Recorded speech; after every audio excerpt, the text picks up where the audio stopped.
আরও ভালো অনুভূতির জন্য হেডফোন ব্যবহার করুন।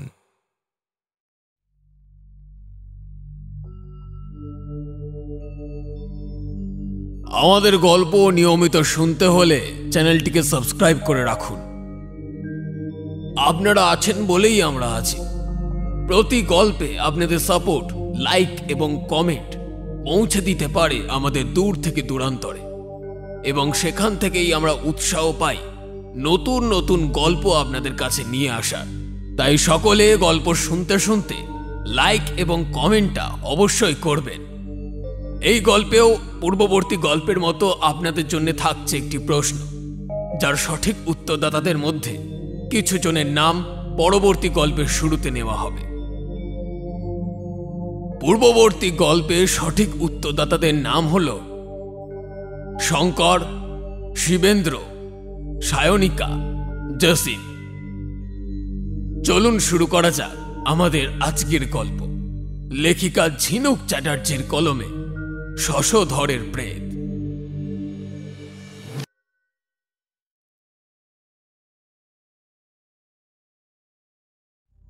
গল্পে ধর্ষণ, গালিগালাজ, খুন, জখম ও অতিরিক্ত পরিমাণে ভায়োলেন্স দেখানো হয়েছে, তাই এটি কঠোরভাবে প্রাপ্তবয়স্কদের জন্য।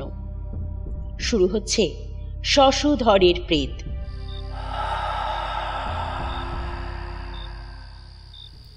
শালা, আজ আজ খুন করেই ফেলবো। এত সাহস যে আমার উপর কথা বলে, হ্যাঁ, আমার উপর, এই এই এই পাঁচু মস্তানের ওপর। বলে বলে সুদ দিতে পারবে না, তাও একেবারে একেবারে মুখের উপর। ভাই শান্ত হন ভাই, আমি দেখছি ব্যাপারটা। আজ আর খাবেন না ভাই, বাড়ি ফিরতে হবে তো আবার। এই শালা বাবলু, এই পাঁচু মস্তানকে শেখাতে আসবি না। নিজের কামের সাথে মতলব রাখ। আমাকে আমার বড় ভাইও বারণ করে না, বউও না। তুই কে শালা?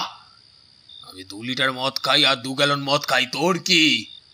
এই বলে টলতে টলতে উঠে মাঠের এক কোণের সেই টালির ঘর থেকে বের হয় পাঁচু। বেরোনোর আগে বাবলুকে বলে, দরজায় তালা দিয়ে তুই বাড়ি চলে যা। আমার জন্য বেকার বেকার চিন্তা করতে হবে না। এই যে এটা দেখছিস তো, এটাকে বলে ঘোড়া। কি ঘোড়া? পুরো ভর্তি আছে। কোনো শালা আমার একটা বালও মাখা করতে পারবে না। এই বলে সোজা বাড়ির অভিমুখে হাঁটতে লাগলো সে। মাঠ পেরিয়ে আমবাগান, তার মধ্যে দিয়ে সরু মেঠো পথ, সেটা পেরোলে সর্ষে ক্ষেত, তারপর পাঁচুর দোতলা বাড়ি দেখা যায়। অন্যদিনের মতন সেবারেও পাঁচুর বউ মণি দাঁড়িয়েছিল ছাদে। রাত তখন 12টা। পাঁচু তখনও ফেরেনি বাড়ি। আমবাগানের মধ্যে ঢুকতেই পাঁচুর মনে হলো যেন কেউ ওকে অনুসরণ করছে। একবার পেছন ঘুরে তাকাতেও কাউকে দেখতে পেল না। পকেট থেকে বেনামি পিস্তলটা বের করে হাতে নিয়ে হাঁটতে থাকলো পাঁচু। কিন্তু যতই হাঁটে আমবাগান শেষ যেন আর হয় না। আচমকা একটা পাথরে হোঁচট খেয়ে সামনের দিকে মুখ থুবড়ে পড়ল পাঁচু। সাথে সাথে কানে ভেসে এলো একটা বিকট হাসি।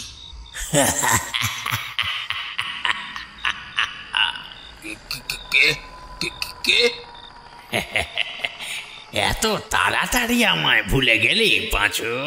এই কথা বলতেই কোথা থেকে এক ঝোড়ো হাওয়া এসে শূন্যে তুলে দিল পাঁচুকে। বাঁচাও, বাঁচাও, কে কোথায় আছো? বাঁচাও। কেউ আসছে নাই? কেনে? ডাক ডাক গ্রামবাসীদের। হ্যাঁ, মনে পড়ে সেদিনের কথা? এখনো আমায় চিনতে পারলি না? না, শূন্য থেকে ধপ করে মাটিতে পড়ল পাঁচুর শরীরটা। তুমি কে? কোথায় তুমি? আমি আমি আমি তোমায় দেখতে পাচ্ছি না কেন? দেখতে পাচ্ছি না কেন? অশরীরীদের দেখা যায় না রে বলদ, শুধু অনুভব করতে হয়। আজ একাদশী, আমার গলা মাত্র 7 দিনের মধ্যেই ভুলে গেলি শয়তান। মনে কর মনে কর সেই মঙ্গলবারের ঘটনা, যেদিন আমার খুন কইরে আমার ঘরে আগুন লাগিয়া দিয়েছিলিস। তোদের তোদের অন্যায়ের কথা সদর শহরের পুলিশ সুপারির কাছে গিয়া বলি এসেছিলাম। বলি আমি তক্কে তক্কে ছিলাম, কিন্তু এতদিন তোকে ঠিক একা পাচ্ছিলাম না। শশধর, হ্যাঁ, মনে পড়িছে তাহলে যে কিভাবে আমার সংসারটারে তুই শেষ করিয়া দিয়েছিলি? আজ আজ তোর শেষ হওয়ার পালা, তোর শেষ হওয়ার পালা। এই শশধর, শশধর, আমার উপর দয়া করো, আমার উপর দয়া করো, আমার বউ বাচ্চা আছে। আমারও তো ছিল শয়তান, দয়া করেছিলিস। আমার বউ মেয়ে কাউরে ছাড়িসনি তোরা। সেদিন সেদিন আমি তোর তোর দুই সাগরেদ লালটু ভম্বল আর তোর গুরু বিকাশ শেঠের পায়ে পড়েছিলাম, কিন্তু না, তোরা সেদিন আমায় কোনো দয়া করিসনি। তাই আজ আজ আমিও তোরে কোনো দয়া করব না। তারপরে একে একে বাকিদেরও মারব। এই বলে শশধরের প্রেত মাটিতে পড়ে কাকুতি মিনতি করা পাঁচুকে তার অদৃশ্য শক্তি দ্বারা উল্টো করে ধরে একটানে তার শরীর থেকে তার সকল পোশাক ছিঁড়ে নিল। তারপর একটা মোটা গাছের ডাল ঠুকিয়ে দিল পাঁচুর পেটে। পাঁচু আর্তনাদ করে মাটিতে লুটিয়ে পড়ল। তারপর তার যৌনাঙ্গ ছিঁড়ে তাকে তার জামা কাপড় দিয়ে গাছের ডালে উল্টো করে বেঁধে ঝুলিয়ে দিল। রাত তখন 2টো। চোখটা এতক্ষণ লেগে গিয়েছিল মনির ছাদের হালকা বাতাসে। আমি আমি কি স্বপ্ন দেখলাম? না না, হতে পারে না।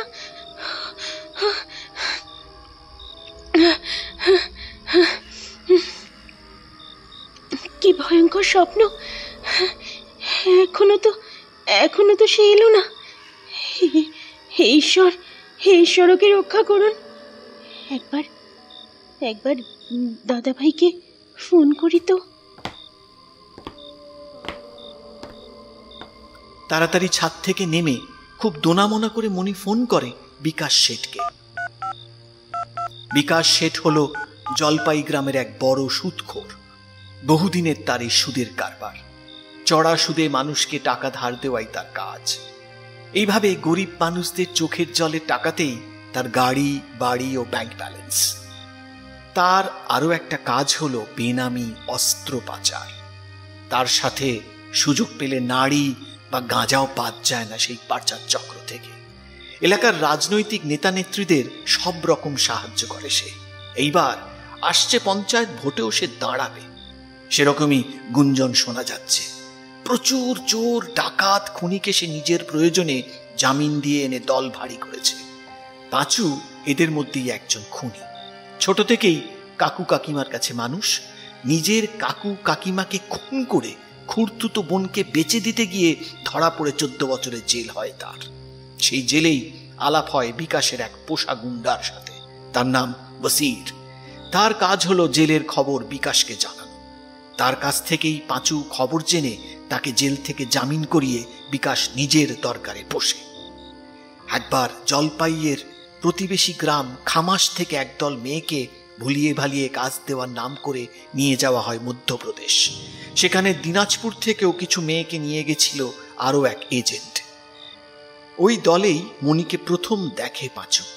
প্রথম দেখাতেই পছন্দ হয়ে যায় তার মনিকে।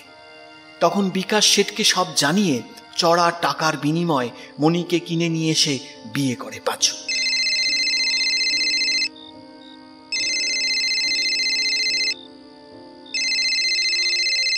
হে বাবা, 3-3বার পুরো ফোন বেজে গেল। দাদা ভাই, দয়া করে ফোনটা তুলুন। হ্যালো, এত রাতে ফোন করলে? কি হয়েছে? দাদা, পাঁচুকে কি কোনো কাজে পাঠিয়েছেন আপনি কোথাও? এখনো তো বাড়ি ফিরল না। সে কি? না, আমি তো কোথাও পাঠাইনি। আচ্ছা ঠিক আছে, তুমি চিন্তা করো না, আমি দেখছি কি করতে পারি। হ্যাঁ গো, কি হয়েছে? কে ফোন করেছিল? মনি বলে পাঁচু নাকি এখনো বাড়ি ফেরেনি। আমি দেখি একটু বেরিয়ে। তুমি একা যেও না, একবার আমার ভাইকে ফোন করো। আমায় সন্ধ্যাবেলা ফোন করে তো বলেছিল যে আজ নাকি নাইট ডিউটি আছে, ওকে বরং ওর দলবল নিয়ে আসতে বলো। দাঁড়াও দাঁড়াও, সবার আগে বাবলুকে একবার ফোন করি। পাঁচু তো আজ আমাদের ক্লাব ঘরে গেছিল।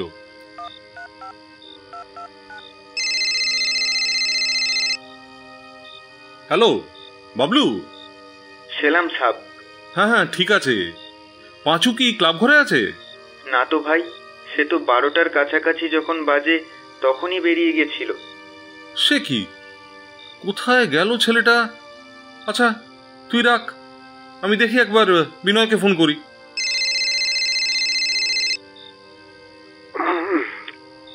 হ্যাঁ বিকাশ দা বলুন, এত রাতে কি ব্যাপার? দিদি ঠিক আছে তো? আরে না না, তোমার দিদির কিছু হয়নি, হয়েছে পাঁচুর। কি হয়েছে? সেটাই তো বুঝতে পারছি না, এতক্ষণে তো বাড়ি ফিরে যাওয়ার কথা। আপনি চিন্তা করবেন না দাদা, আমি গাড়ি আর ফোর্স নিয়ে পুরো গ্রাম খুঁজতে বেরোচ্ছি। বিনয়, আমার শত্রুর অভাব নেই, কিন্তু তবুও বিকাশ শেঠের আস্তিন ছোঁয়ার সাহস আজ অব্দি কেউ করতে পারেনি। পাঁচু আমার ছোট ভাইয়ের মতো, ওর যদি কিছু হয় আমি পুরো গ্রামকে। আচ্ছা আচ্ছা, আমি যাচ্ছি তো, আপনি দয়া করে উত্তেজিত হবেন না।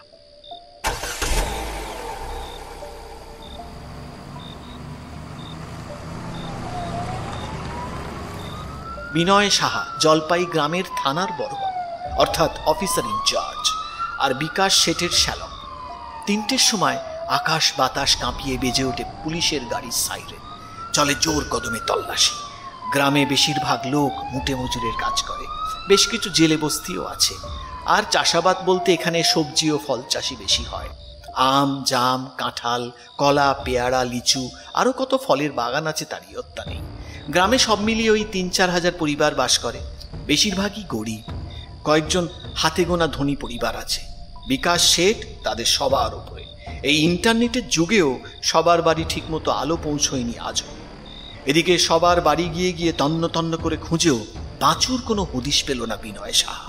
শেষে মুখ চুম করে বাড়ি ফেরার পথে জলপাই গ্রামের জমিদার বাড়ির পরিত্যক্ত আমবাগানের দিকে চোখ গেল বিনয়ের। দূর থেকে কতগুলো জ্বলন্ত চোখ দেখতে পেল বিনয়। কতগুলো শেয়াল একসাথে জঙ্গলে কি করছে?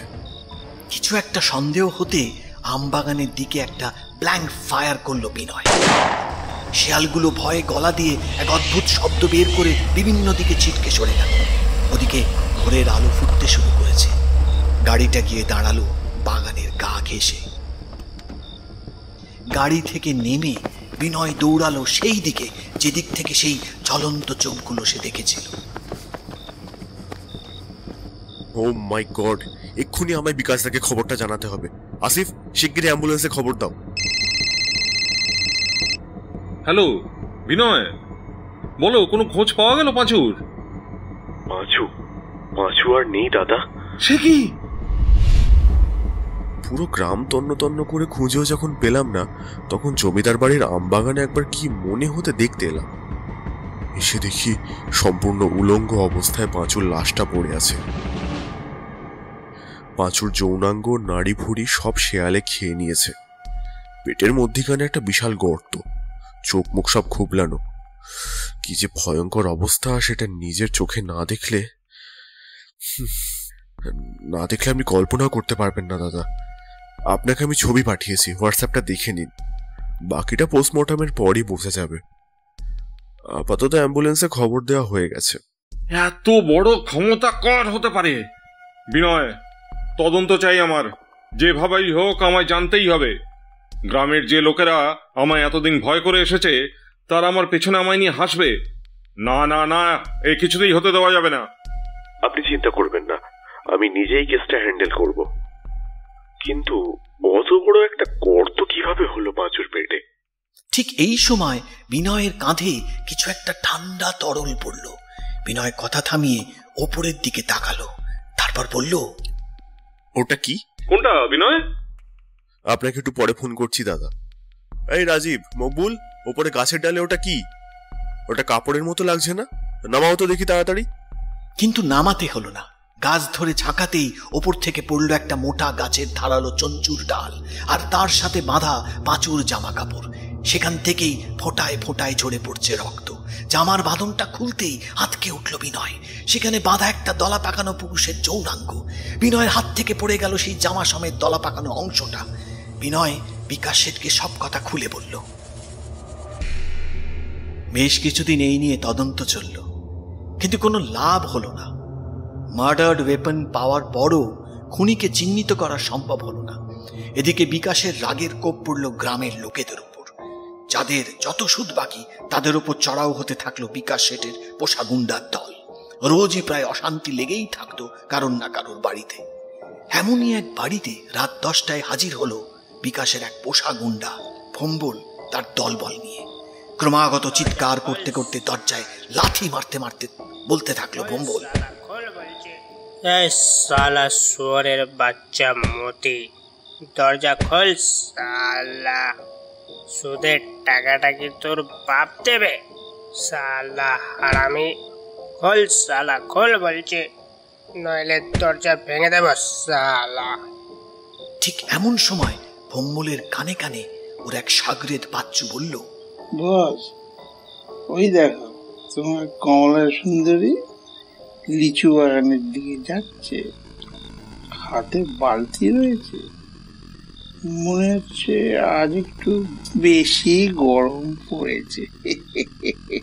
শালিকে ভালো করে বোঝালাম যে চল বিয়ে করে নি, কিন্তু শালি শুনলো না। আজ বেটাকে একা পেয়েছি। এই তোরা টাকা আদায় করে তবে যাবি, আমি একটু শরীরে সুখ করে নিয়ে আসি। আর শোন, মতি যদি দরজা না করলে তবে দরজা ভেঙে মতির বউকে তুলে নিয়ে যাবি সালা। তখন দেখবি টাকা ও না ওর বাপ দেবে সালা। আমি ততক্ষণ কমলাকে সোয়াগিনী করে দিয়ে আসি।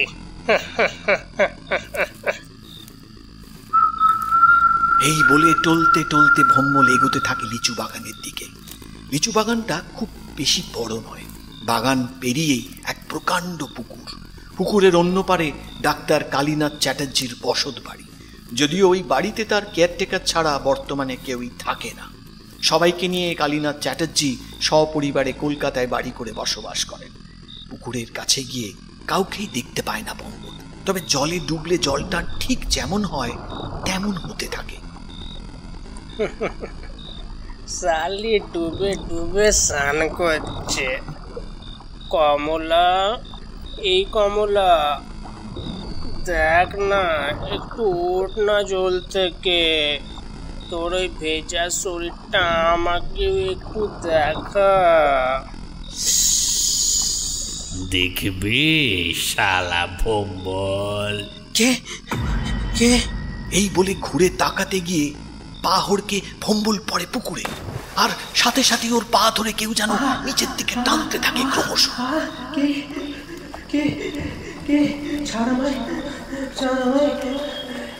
এই নিমু, এই কানাই, বাচ্চু, তোরা কে কোথায় আছিস? আমাকে বাঁচা, বাঁচা আমাকে। কেউ আসবে নাই, কেউ আসবে নাই, সবাই ওখানেই মরি পড়ি আছে সাপের কামড়ে। আমার মেয়েটারে তুই প্রথম চুঁয়েছিলিস না? কে তুই? এত তাড়াতাড়ি ভুললি চলে বম্বল? আসলে তোর আর দোষ কি বল? এত মাইয়ারে তুই তোর এই নোংরা হাত দিয়া চুঁয়েছিস যে কোন পাপের জন্য তোর এই শাস্তি তা বুঝা তোর পক্ষে বড় কঠিন রে, কঠিন। আমি শশধর, এবার মনে পড়ে এই হাত দিয়ায় তুই শুয়েছিলিস না আমার 10 বছরের মেয়েটারে মনে পড়ে? জলে হাবুডুবু খেতে খেতে চারিদিকে উদ্ভ্রান্তের মতন তাকাতে থাকে ভম্বল, কিন্তু কাউকেই দেখতে পায় না, শুধু শুনতে পায় সেই অশরীরীর কণ্ঠকে। কিছুক্ষণ পর ভম্বলের দুটো হাতে টান পড়তে থাকে, যেন অজস্র হাত তার দুটো হাতকে দুদিক থেকে টানছে। যে হাত দিয়া আমার মেয়েরে তুই চুঁয়েছিলিস, আর সেই হাত দুইখান তোর শরীর থেকে আলাদা করে দিলাম। আর ভোগ করবি, ভোগ। এই বলে এক টানে ভম্বলের যৌনাঙ্গ ছিঁড়ে দিল শশধরের প্রেত। ঝর্ণা, গোলাম, তোমরা শুনতে পাও, দেখতে পাও, হাজারো একটা অসুরের আমি বধ কইলাম। মারে মারে আমার গোলাম,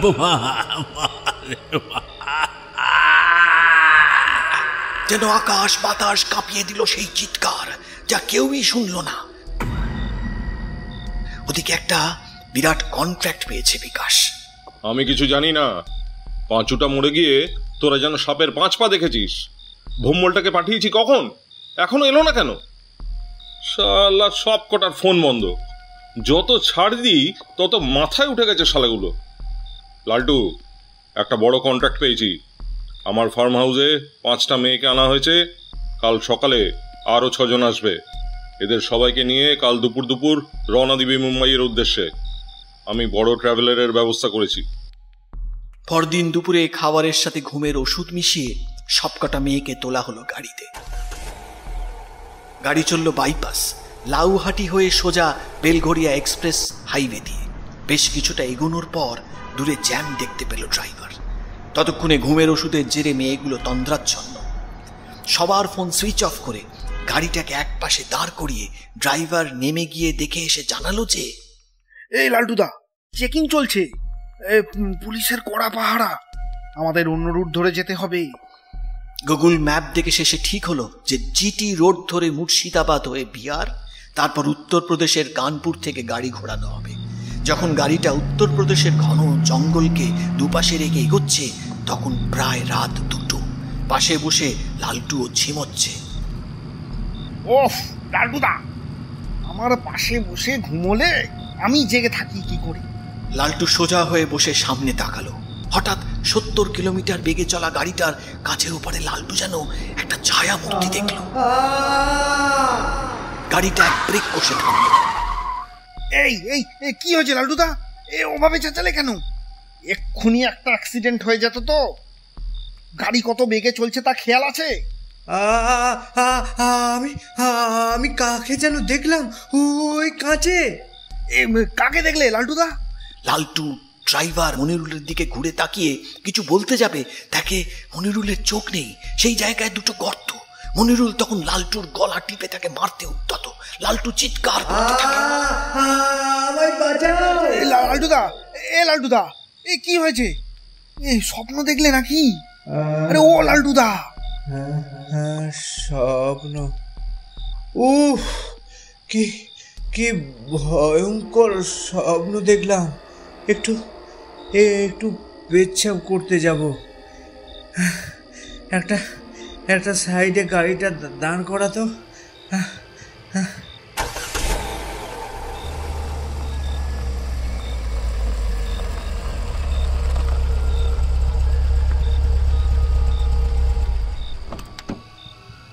এই বলে লালটু গাড়ি থেকে নেমে পাশের জঙ্গলে ঢুকে গেল। নামতে গিয়ে দেখে যে মেয়েগুলো তখনও ঘুমোচ্ছে। তার সাথে সাথে লালটুদের সাথে আসা 4টে লোকও ঘুমোচ্ছে। মনিরুলও লালটুর পেছন পেছন উঠে এলো। শালাগুলোকে পাহারা দিতে বলা হয়েছিল না, দেখো সব কটা পোঁদ উল্টে ঘুমোচ্ছে। ঘড়িতে প্রায় 2:30। এবার মেয়েগুলোর হাত বেঁধে দিকে, নইলে জেগে গেলেই মুশকিল। মেয়েগুলোর হাত পা ও মুখ বেঁধে দিয়ে ওদেরকে পাহারা দেওয়ার জন্য যে লোকগুলো এসেছিল তাদের গায়ে এক এক করে লাথি মেরে ডাকতে শুরু করলো মনিরুল। দ্বিতীয় জনকে লাথি মারতে গিয়ে একটা খটকা লাগলো মনিরুলের, যেন তার পায়ে একটা ঠান্ডা স্পর্শ অনুভব করলো সে। কাছে গিয়ে গায়ে হাত দিতেই ছিটকে সরে গেল হাত 3।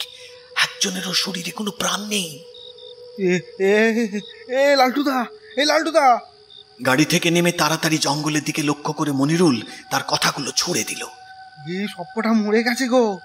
এ এ এ লালটুদা, এ লালটুদা, ও লালটুদা তুমি কোথায়? চিৎকার করতে করতে হঠাৎ থামিয়ে দিয়ে মনিরুল আস্তে আস্তে পেছন ঘুরে তাকালো।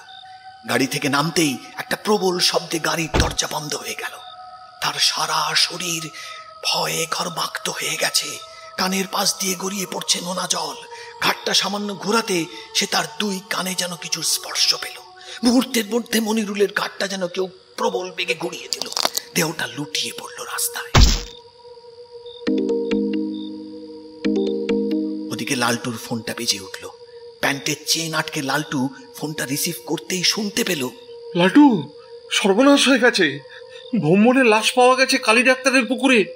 সে একেবারে বিভৎস অবস্থা, দুটো হাত কেউ যেন টেনে ছিঁড়ে দিয়েছে। আর কথাটা শেষ হলো না বিকাশ শেঠের, তার আগে ফোনের মধ্যেই লালটুর চিৎকার শোনা গেল। চিৎকার করে নিজের যৌনাঙ্গ চেপে ধরল লালটু। ওদিকে ফোনে লালটুর চিৎকারে বিকাশ শেঠ উত্তেজিত হয়ে উঠল। লালটু, লালটু, তুই শুনতে পাচ্ছিস? লালটু, তোর লালটু এবার শেষ অবস্থা উপস্থিত, শয়তান। বাঁচাও, বাঁচাও ভাই, আমার পেট চাপের জায়গাটা কে চেপে ধরে রেখেছে ভাই। কোথায় মনিরুল? কোথায় বাকি সবাই? বাইরে মেরে দিয়েছি, এবারে এইটার পালা। তুমি কে? কেন সবাইকে মারছো? তোমার সঙ্গে আমাদের কিসের শত্রুতা? সত্তর, তুই তোর শালা সববার 70, শয়তান। কি কি কি চাও তুমি বলো? টাকা, বাড়ি, গাড়ি, গয়না, ক্ষমতা, কি কি কি চাও? আমার পরিবার। পারবি ফেরাতে? বল বল, যাকে তুই আর তোর লোকেরা শেষ করে দিছিস, পারবি ফেরাতে? এই সময় সেখানে অর্থাৎ বিকাশ শেঠের সামনেই দাঁড়িয়েছিল বিনয় সাহা। সে বলল, কই আমাকে দিন তো ফোনটা, দেখি শালা কোন হারামির বাচ্চাটা এই কাজগুলো করেছে। বিকাশ ফোনটা বিনয়কে দিয়ে একটা চেয়ারে মাথায় হাত দিয়ে বসে পড়ল। বিনয় ফোনটা নিয়ে ফোনের ওপারের ব্যক্তিকে ছাঁচাতে লাগলো। কি রে, তোর খুব চুলকুনি হয়েছে দেখছি। আরে শোন, যদি এক বাপের বেটা হোস না তাহলে সামনে আয়। পিছন থেকে কি মারছিস টরপক? অত তাড়া কেন বিনয় বাবু? এটার ভবনীরা সাঙ্গ করি, যাব তো ওকে নেই। কত করি বললাম যে আমার মেয়েটারে তুলে নিয়ে গেছে বিকাশ শেঠের লোক, আপনি বাঁচান বাবু। শোনেননি? আপনিও পাবেন আপনার পাপের শাস্তি, বিনয় সাহা, পাবেন। এই বলেই ফোনটা কেটে গেল। বারবার ফোন করতেও ফোন সুইচ অফ বলতে থাকলো। বিনয় বলল, বিকাশ দা, আমি সবার নম্বর থানায় নিয়ে গিয়ে ট্রেস করছি, আপনি চিন্তা করবেন না। নিশ্চয়ই কোনো পুরনো শত্রুতা তুলছে। পুরনো নয় বিনয়, মরা শত্রু। মানে? এই গলা আমি কোনোদিন ভুলবো না। এই হলো শশধর। এর থেকে বাঁচার একটা উপায় আমায় বার করতেই হবে। আমি দুদিনের মধ্যেই বাসন দিয়ে যাব। বাবার কাছে? হ্যাঁ, আমার গুরু মানে তোমাদের বাবা কৃপাময় সাহাই পারেন একটা উপায় বাতলে দিতে। ওদিকে শশধরের প্রেত লালটুর দুটো পা ধরে টানতে টানতে রাস্তায় নিয়ে এলো। লালটু শুধু অনুভব করলো, কিন্তু কিচ্ছু দেখতে পেল না। এই পা দিয়ায় তুই আমার মারে রাত্রি মেরেছিলিস না, আজ তোর এই পা দুখান আমি ওকে কইরা দিব। সুধর, আরে শুয়ার, চিনতে পাচ্ছিস? আমায় তুমি দয়া করো, আমায় তুমি ছেড়ে দাও। সেরি? তুই ছেড়ে দিয়েছিলিস আমার পরিবারটারে? হ্যাঁ, আমার মেয়েটার সাথে কি করেছিলিস মনে পড়ে? দেখ তোর সব সাগরেদ গুলারে শেষ কইরেছি। এবার তোর পালা। হঠাৎ লালটু অনুভব করলো তার পা দুটো যেন বন্ধন মুক্ত হয়ে গেছে। লালটু উঠে দাঁড়িয়ে মনিরুলের দেহটাকে সরিয়ে গাড়ির দরজা খোলার চেষ্টা করলো কিছুক্ষণ, কিন্তু লাভ হলো না। তারপর উদ্ভ্রান্তের মতন দৌড়তে থাকলো সামনের দিকে। ঠিক তখনই গাড়িটা আপনা হতেই স্টার্ট দিল। তারপর ধীরে ধীরে এগোতে থাকলো সামনের দিকে। তারপর একটু স্পিড তুলে পিষে দিল সামনে দৌড়তে থাকা লালটুর শরীর। কোমরের উপর থেকে গাড়ির চাকাটা একবার সামনে আরেকবার পেছনে এলো। তারপর গাড়িটাকে দাঁড় করিয়ে লালটু আর মনিরুলের দেহটাকে টানতে টানতে নিয়ে গিয়ে গাড়ির ভেতর ঢোকাতে থাকলো শশধরের অদৃশ্য শক্তি। তারপর এক অদৃশ্য জাদু বলে মেয়েগুলোর মুখের আর হাত পায়ের বাঁধন আপনা হতেই খুলে গেল। ভোর 4:30 সময় একটা মেয়ের ঘুম ভাঙল, নাম মিতালি। সে উঠে চারপাশের পরিস্থিতি দেখে ভয়ে আঁতকে উঠে বাকিদেরও ঠেলে ঠেলে তুলতে লাগলো। সবাই উঠে তাড়াতাড়ি গাড়ি থেকে নামতে গিয়ে দেখে গাড়ির দরজার হাতলে একটা কাগজ গোঁজা রয়েছে। সেটাকে বের করে চম্পা নামের একজন মেয়ে বলল, দেখ, এতে মনে হয় কিছু লেখা আছে। দেখ তো রানী, আমি তো খালি চোখে পড়তে পারবো না। আবার তোর মাথা কি একেবারেই গেছে নাকি? আগে এখান থেকে পালাতে হবে আমাদের। পুলিশ যে এতক্ষণ আসেনি, এটাই আমাদের ভাগ্য। এখানে একজনও বেঁচে নেই, দেখছিস না? তারপর যারা আমাদের নিয়ে এসেছিল তাদের কি সাংঘাতিক অবস্থা দেখেছিস? তোমরা যারা যারা আছো এখানে, তারা শিগগির গাড়ি থেকে নামো আগে। সবাই একে একে গাড়ি থেকে নামলো।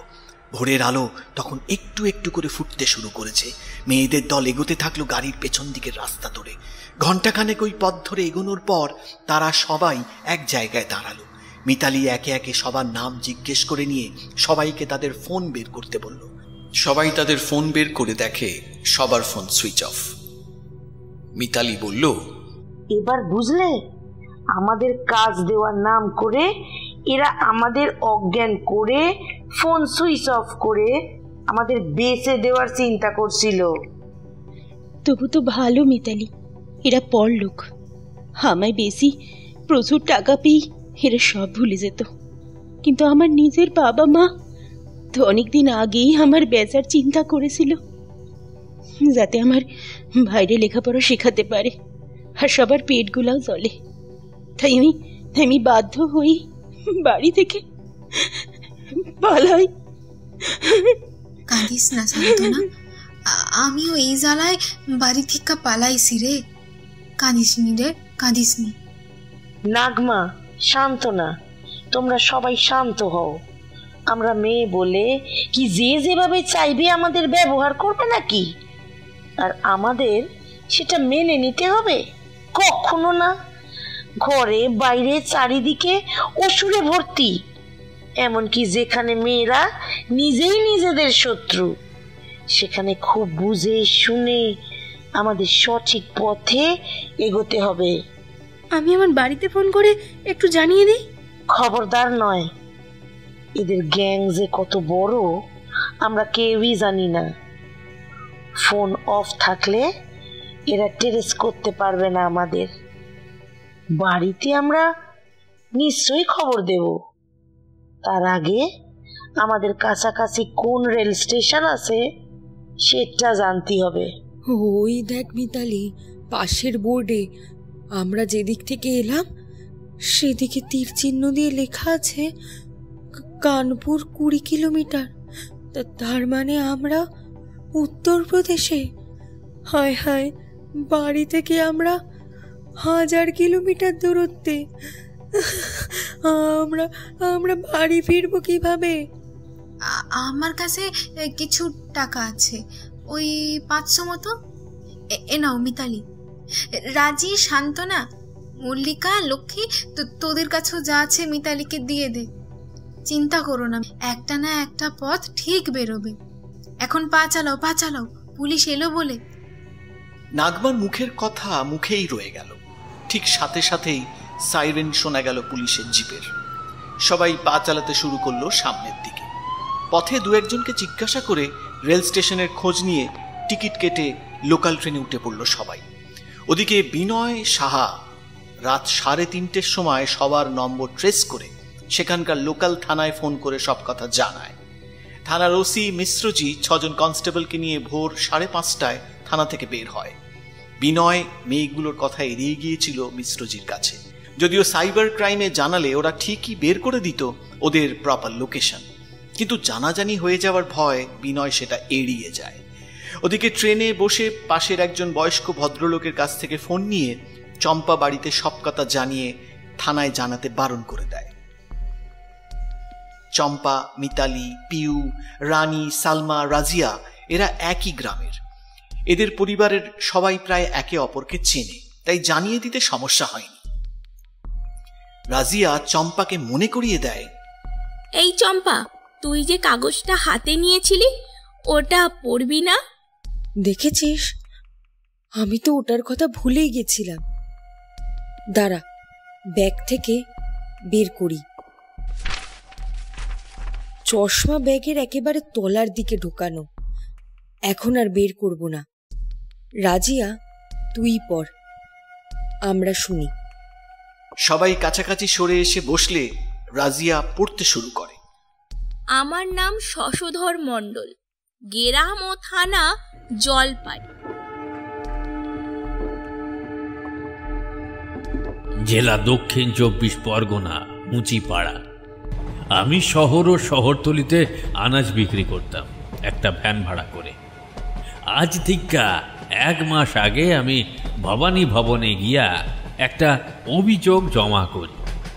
আমাদের গ্রামের সুদের কারবারি বিকাশ শেঠের নামে।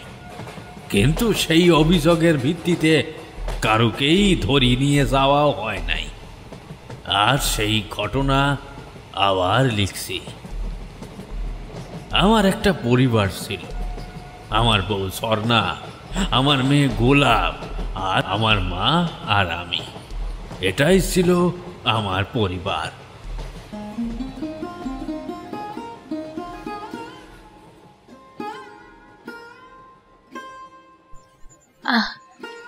কি হচ্ছে কি? স্যার বলছি মেয়েটা দেখে নিবে যে। সারবনি। আরে গোলাপ তো ঘুমায়, আর একটু কাছে আসো। শোনো না, তোমার একটা খবর দিবার ছিল।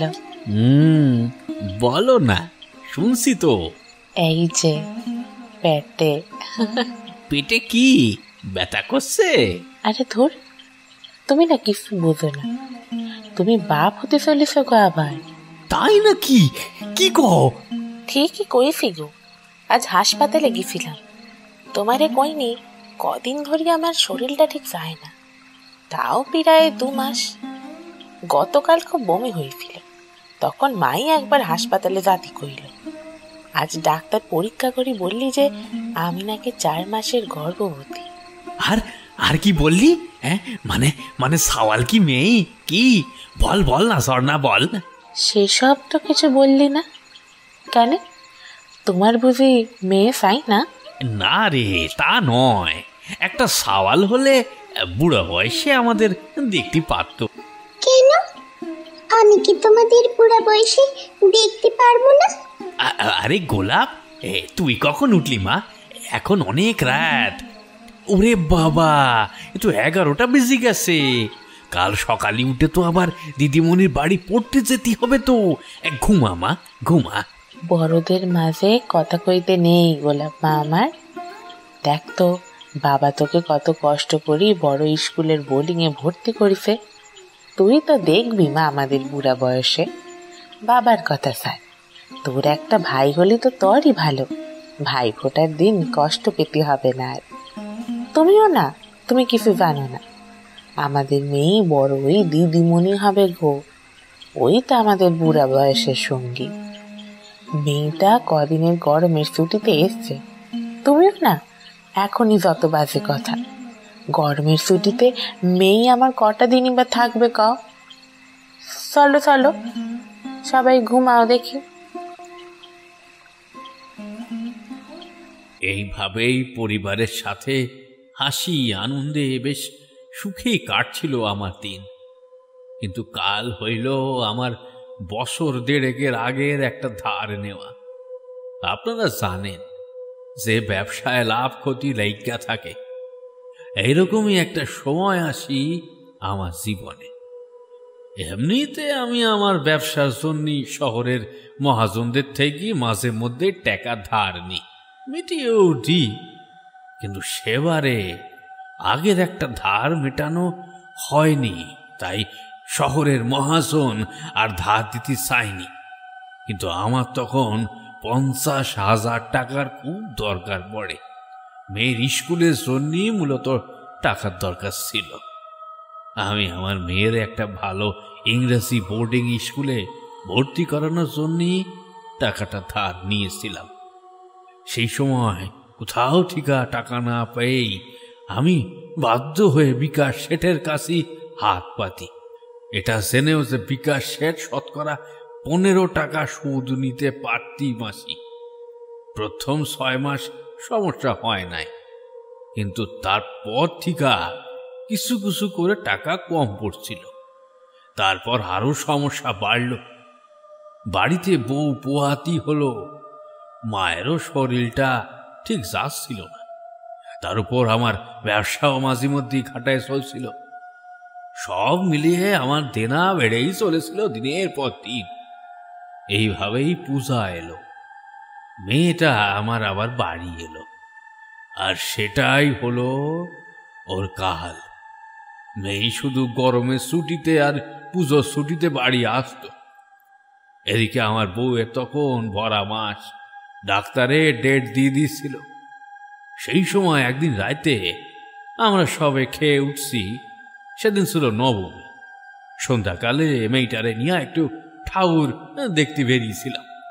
সবে বাইরে গিয়া একটু হাত মুখ ধুইছি, ঠিক সেই সময় বিকাশ শেঠের খাস লোক পাঁচুর গলার আওয়াজ পাইয়া মুখ তুললাম। দেখলাম শুধু পাঁচু নয়, তার সাথে ভম্বল, লালটু, বাসু, মনিরুল আরো অনেকে আসিছে। কিরে, আজ কতদিন হলো বলতো? টাকাটা কবে দিবি? এদিকে মেয়েকে নিয়ে ঘুরতে যাচ্ছিস, ভালো স্কুলে পড়াচ্ছিস, আর সুদের টাকা দেওয়ার বেলায় দিচ্ছিস না কেন রে? হ্যাঁ, টাকাটা কি তোর বাপের কাছ থেকে নিয়েছিলিস? দেখ পাঁচু, সম্মান দিয়ে কথা কর। আমি তোর চাইতে যথেষ্ট বড়। বাপ মা তোলা কি? হ্যাঁ, গত 1 বছরে 6 মাস হাফ দিছি, আর 6 মাস দিতে পারিনি। আমি কি পালিয়ে যাচ্ছি নাকি? বিকাশ শেঠকে আমরা বলা আছে, টাকা আমি ডিসেম্বরের মধ্যে দিয়ে দিব। চুপ কর শালা, সবজিওয়ালার আবার সম্মান। কত দিয়েছিস? হ্যাঁ, কত দিয়েছিস? যেখানে 7,500 দেওয়ার কথা সেখানে দিয়েছিস মাত্র 3,000। ওদিকে 4,500 করে 6 মাস, আর এদিকে 7,500 করে 6 মাস। কত হলো হিসাবটা কর দেখি একবার। 72,000 টাকা বাকি, বুঝলি? শালা সুদের টাকা দেওয়ার নাম নেই, আবার সম্মান মারাচ্ছে শালা। দেখ পাশু, আমার এই সালের শেষ অবধি একটু সময় দে ভাই। আমি কথা দিচ্ছি, সব টাকা সুদে আসলে মিটিয়ে দেব। তাই নাকি? তোর বউয়ের ভরা মাস না? কদিন পরে যখন একটা জন্মাবে তখন তো বলবি, পাঁচু আমায় আর কয়েকটা মাস সময় দে, বাচ্চাটার পেছনে অনেক খরচ, তাই না? হ্যাঁ শালা হারামি, তুই তুই তুই তুই তুই টাকা দিবি কিনা বল। এর আগেও তোকে অনেক ভালো কথাই বলেছি, কিন্তু তোর ঠিক কানে ঢোকেনি হয়তো। এবার তাই আমরা এসেছি, হয় টাকা দিবি নয়তো তোর মেয়েকে তুলে নিয়ে যাব। খবরদার! এই বলে আমার টালির উপর একটা লাউ কাটার কাটারি ছিল, সেটা তুলে নিয়ে ওদের দিকে তেড়ে যাই আমি। সেই সময় আমার সেই রাগ যাওয়াটাই হলো আমার কাল। পাশুর সব লোকেরা আমার দিকে পিস্তল তাক কইল। পাশু তখন হাসতে হাসতে বললি, বাবা, সাহস তো তোর কম নয় রে শশধর। দাঁড়া দাঁড়া, ভাইকে এক্ষুনি বলছি সব। এই বলে বিকাশ শেঠকে ফোন করে পাশু।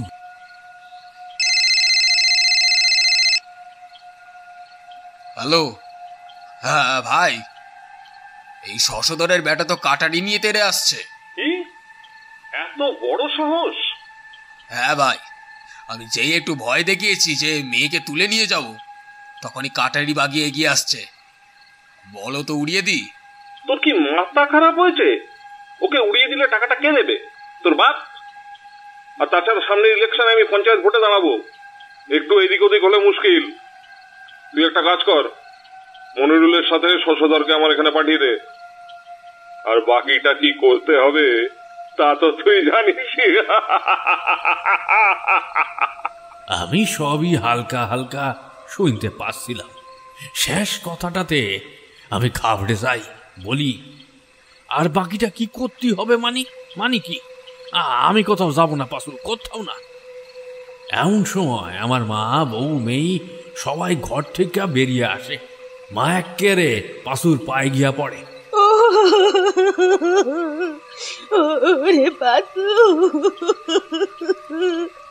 আমার আমার পরিবারটারে ছেড়ে দে পাশু, আমার পরিবারটারে ছেড়ে দে। তোর সব টাকা শোধ দিয়া দেবে বাবু, বাবু তোর সব টাকা শোধ দিয়া দিবে।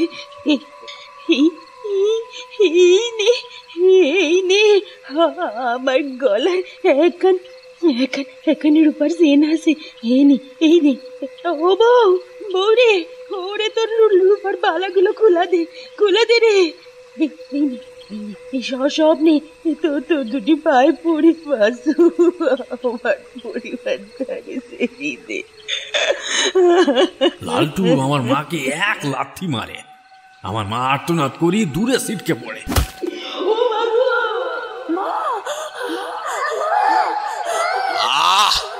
লালটু হাঁ করে দেখছিস কি? সরা শালা বুড়িটাকে, অনেক হয়েছে শালা। চল বুড়িটাকে ভেতরে ঢোকা। বম্বল, ওই শাড়িটাকে ভেতরে ঢোকা। বাচ্চু, মনিরুল, তোর ওই বাপ বেটিকে নিয়ে যা ভাইয়ের কাছে, আমি কিছুটা টাকা উসুল করে আসছি। না পাশু, এরম করিসনি পাশু, ঝর্ণার ভরা মাস, বাচ্চাটা নষ্ট হয়ে যাবে পাশু। সেড়ি দে রে, ওরে সেড়ি দে।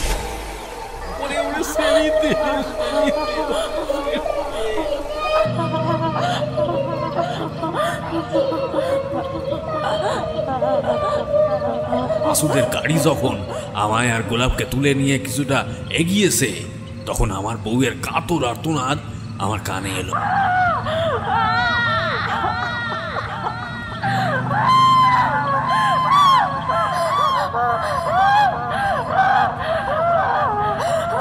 আমি বুঝলাম ওই নরকের কীটগুলা আমার ঝর্ণার ইজ্জত আর রাখলো নি, আর তার সাথে সাথে বাচ্চাটাও। বিকাশ শেঠের বাড়ির কাছে গিয়া গাড়ি থামতেই আমি বিকাশ শেঠের পায়ে পড়ি আর বলি, ভাই আমার বউটারে ওরা মেরে ফেললো গো, ওদের আটকান ভাই, ওদের আটকান। আচ্ছা, তুমি শান্ত হও, আমি ফোন করছি পাঁচুকে। কিরে, এখনো কি করছিস? আর শশধরের মেয়েকে এখানে এনেছিস কেন?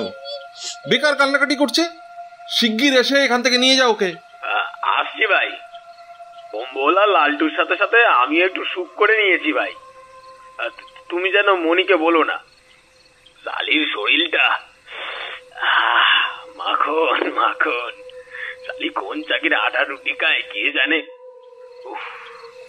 আজকে রাতটা না ভাই। ঠিক আছে, তাড়াতাড়ি আয়, বাচ্চাটাকে আবার নিয়ে যেতে হবে তো।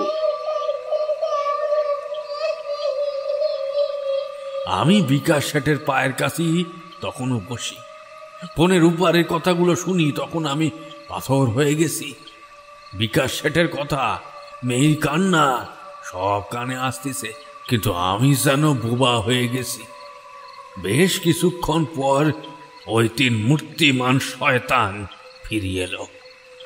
আমি তখনও বসি। আমার মেয়েরে বললি বাড়ি দিয়ে আসি চল, তখনও আমার মুখ থেকে কথা বেরোয় না। তারপর আমার গোলাপ যখন বাবা বাবা বলি ডাকলো, তখন যেন আমি বাস্তবে ফিরলাম। আমি চিৎকার করি বললাম পাশুকে, পাশু সব শেষ করে দিলি রে, সব শেষ করে দিলি। বিকাশ শেঠ, আমি তোর কোনো টাকা দিব না, না সুদ না আসল, তোর যা করা আছে করগে কর, চল গোলাপ। এই বলি যেই না আমি গোলাপের হাত ধরি দরজার দিকে ফিরছি, ঠিক তখনই বিকাশ শেঠ চিৎকার করে বলে, মেয়েটাকে তুলে নিয়ে আমার ফার্ম হাউসে রেখে দে। শশধরের বউ আমার 20,000 টাকা শোধ দিয়ে দিয়েছে, আর বাকি আছে আসলের 50 আর সুদের 52,000 টাকা, সেটা মেয়েটা শোধ দেবে। যা যা। বিকাশ শেঠ, আমি একজনকে মারতে থাকলাম আর আমার মেয়ের কাছ থেকে সরতে লাগলাম, কিন্তু পারলাম না। বিকাশ শেঠ সহ তার সব গুন্ডাগুলা আমার মেয়েকে গাড়িতে তুলিয়া কোথায় নিয়ে চলি কেন।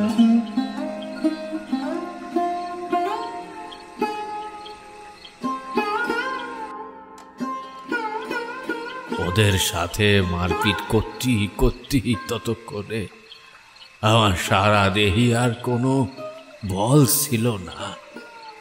তাও কোনো মতে পুলিশ স্টেশনে গেলাম।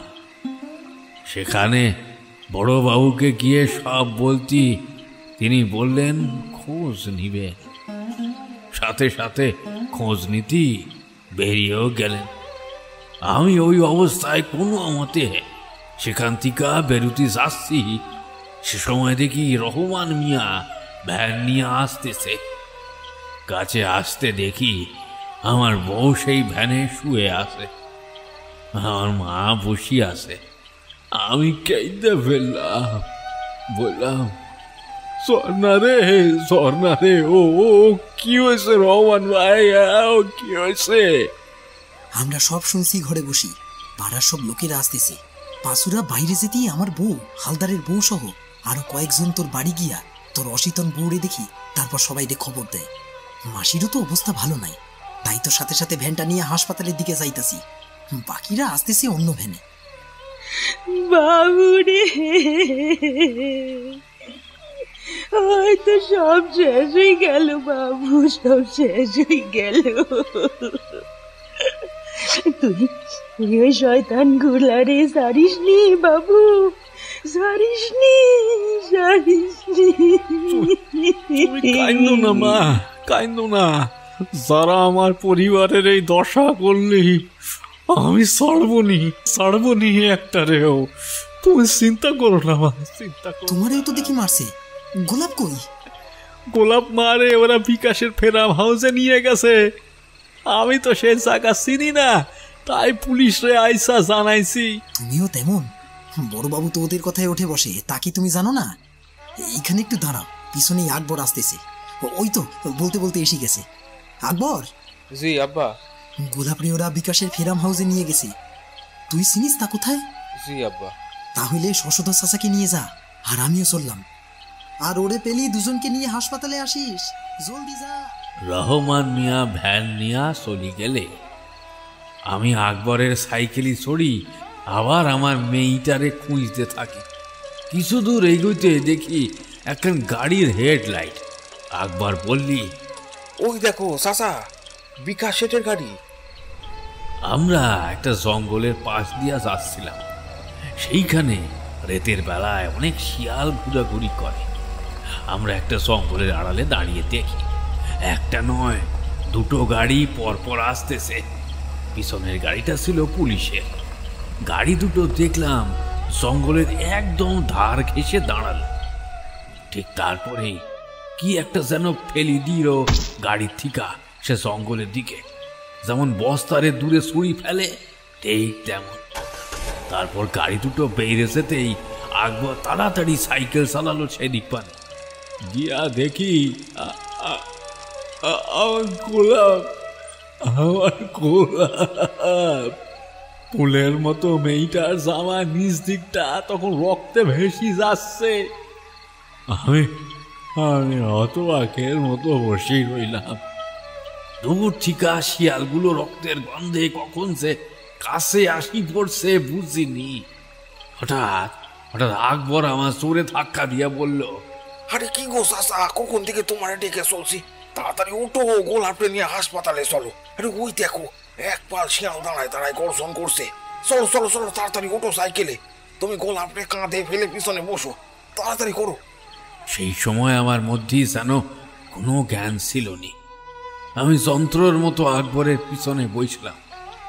আকবর সাইকেল চালাতে শুরু করলে শিয়ালগুলো পিছন পিছন তেড়ে এলো। হাসপাতালে গিয়া শুনি স্বর্ণার মা কেউ নাই। ডাক্তার গোলাপের নাড়ি পরীক্ষা করি বলে সেও আর নাই। ভোরের আলো ফোটার সাথে সাথে আমার পুরো পরিবার শেষ হইয়া গেল। পরদিন ছিল বিজয়া দশমী।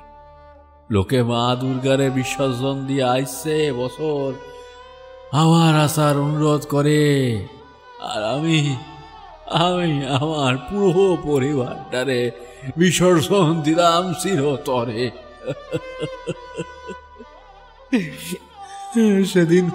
সেদিন নদীর তীরে একদিকে আমার পরিবারের 3টে চিতা জ্বলল, আর অন্যদিকে মায়ের চলে পড়ার আওয়াজ কানে এলো। সত্যি সেদিন বুঝেছিলাম যে কোনো খুশির দিনই সবার জন্য খুশির দিন হয় না, কারো কারো জন্য চরম দুঃখের দিনও হয়।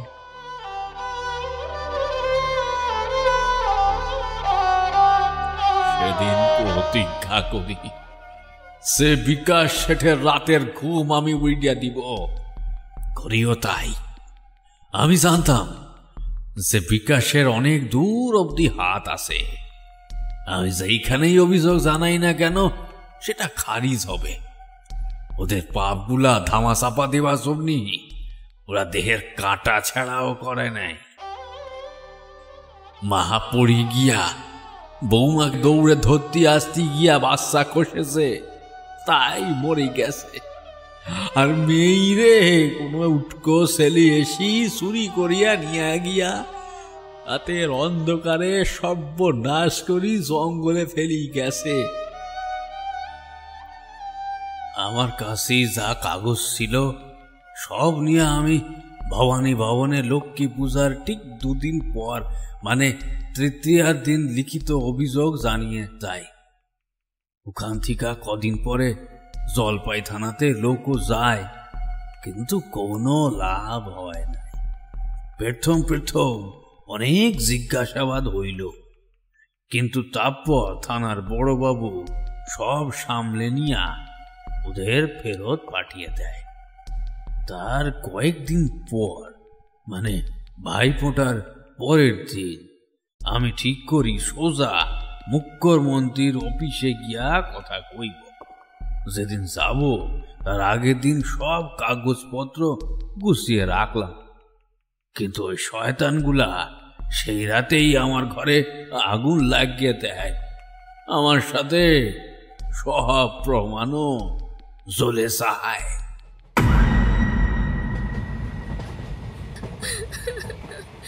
আশেপাশে সবাই চেষ্টা করেছিল আগুন নেভাবার, কিন্তু পারেনি।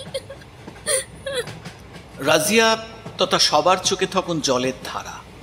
হঠাৎ পিউ নিজের চোখ মুছে বলে উঠল,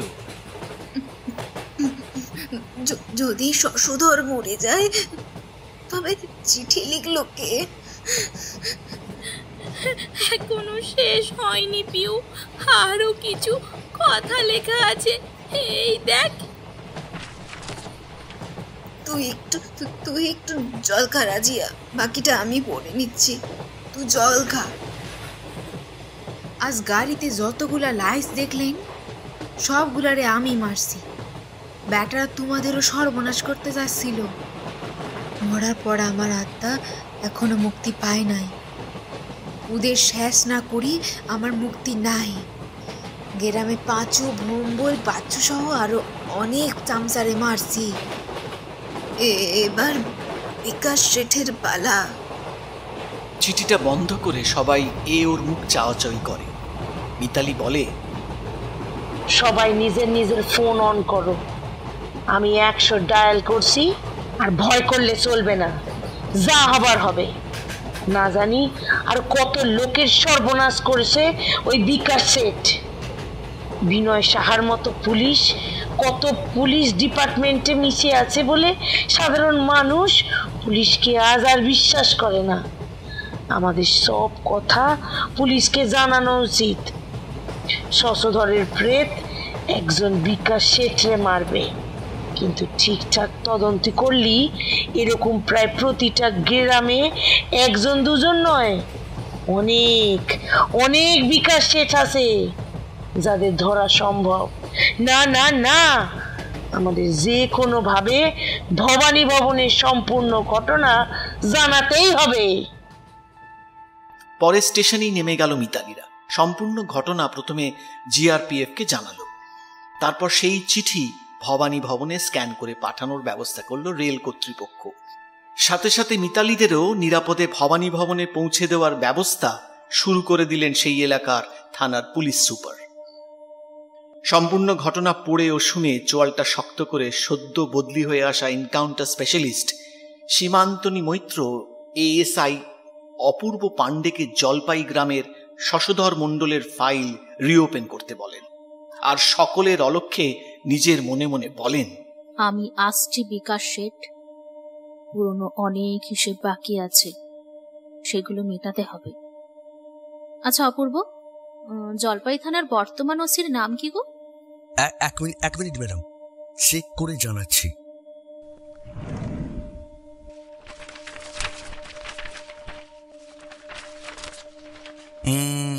ম্যাডাম, বিনয় সাহা। বিনয় সাহা? বর্তমান বলে নয়, উনি গত 15 বছর ধরে ওই থানাতেই আছেন। ও, সব কটা শয়তানি এক জায়গায় তাহলে। হ্যাঁ, কিছু বললেন ম্যাডাম? না কিছু না। জলপাই গ্রামের ওপর দিনের পর দিন বিকাশ শেঠের মতো সুদখোরের করা অন্যায়ের শাস্তির সময় এবার এসেছে। অপূর্ব, তুমি টিম তৈরি করো, তুমি যাবে। এদিকে একটা একটা করে ঘুঁটি কাটা পড়ায় বিকাশ শেঠের রাতের ঘুম উড়ে গেছে। দুদিনের মধ্যেই সে তার গুরুদেব কৃপাময় সাহার বাড়ি গিয়ে উপস্থিত হলো।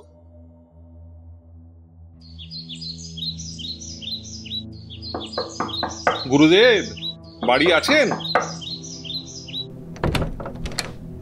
বাবা, এতদিন পর তাহলে এই বুড়োটার কথা মনে পড়লো তোমার? এভাবে কেন বলছেন গুরুদেব? আজ আমার যা কিছু সব তো আপনার কৃপাতেই। তা তোমায় আজ এত চিন্তিত দেখাচ্ছে কেন বিকাশ? আসলে গেল নবমীতে আমার মুখের ওপর কথা বলার জন্য একটা পরিবার খুন হয়েছে তোমার হাতে? না মানে আসলে ওই রকমই কিছু একটা।